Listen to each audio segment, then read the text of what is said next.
What's going on, guys? My name is Timothy, or Timmybug, and today we are going to be reviewing a game for the first time.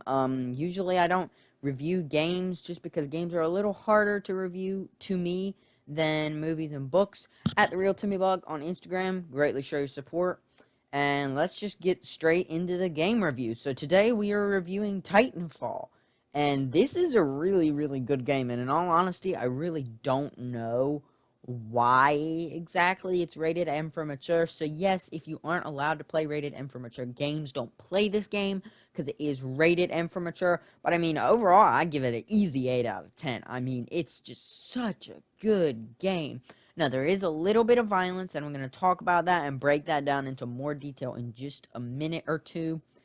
But let's run you over the statistics real quick. Violence, I'd give it a 6 out of 10. It does get pretty violent, and there are a couple things you really need to watch out for and not do in the game. You can not do them, and that'll make the game a lot less violent.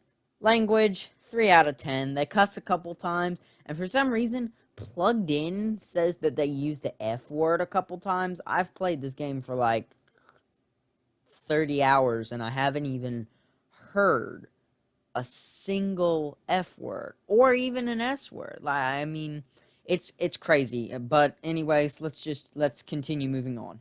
So the suggested age I would put for this game would probably be 15, 14, probably more 14. 14-year-olds I think would be okay with playing this game. But now let me tell you how to make the game a lot less violent. I say 6 out of 10 for violence if you don't do these things. Now, if you do these things, but you can choose if you want to or not.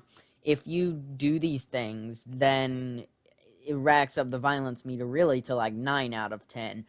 But basically, you're shooting bad guys, you're shooting the people on the other team, you're killing them. Yes, there's a little bit of blood when you kill them, but barely any. If you're closer, there's a lot more blood, especially I want to say the EVA 8 shotgun. That gun causes a lot of blood. So if you want to have the blood, if you want to, like, this would be the loadout I would say for having the least blood. A Hammond pistol, the Hammond like P2020, I think, pistol. Literally, Apex got everything from Titanfall.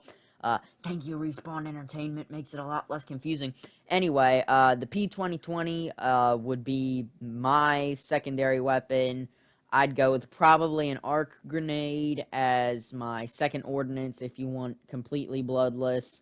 Arc grenades, I don't think, do any blood. And then a pretty bloodless gun. The most bloodful gun, I would say, would probably be the EVA 8 shotgun. You get right next to someone and go bop, and yeah, it's very bloody if you do that. But probably one of the least bloodiest guns in the game would be the R201 or 301 carbine. I know in Apex it's the 301 carbine, but I think in Titanfall it's the 201 carbine. Anyway, that's a pretty bloodless gun. You don't usually draw blood from the enemies. Yes, you're still killing them. But now let me talk to you about the two gross things. There's something you can do. When you're in your Titan, which, by the way, Titans are giant mechs that you fight the enemy in. When you're in your Titan, if you're punching the other Titan, like if you're punching an enemy Titan, and you get their damage core to come on, or not damage core, but if you get the little nuclear meter above them, that basically means their Titan is about to explode. If you punch the Titan, your Titan will reach into their Titan, pull the pilot out, and crush the pilot in your hand, which is pretty gross. So if you want the other Titan to, go boom and just completely blow up, then just shoot it and it'll blow up. And there's no blood or anything. Now, if the pilot ejects, then that's your problem. But and then the other disgusting, this is probably the grossest thing about the game, so little children, turn the sound down in your earbuds, because this gets kind of gross. You can sneak up behind someone, and if a pilot or a grunt or a whatever the other troops are called, that are run by bots, if you can sneak up behind them, you can break their necks, and that gets pretty gross. It's really, really gross. So please don't sneak up behind someone and do this. It makes the game a lot more violent. But anyways, guys, first game review. I thought it went pretty well. Leave a like if you enjoyed. At the Real Timmybug on Instagram. I'm going to stop plugging this in future reviews, and I will talk to you guys next time where we're going to be reviewing Titanfall 2. What? Stay tuned, subscribe, hit the bell. Goodbye!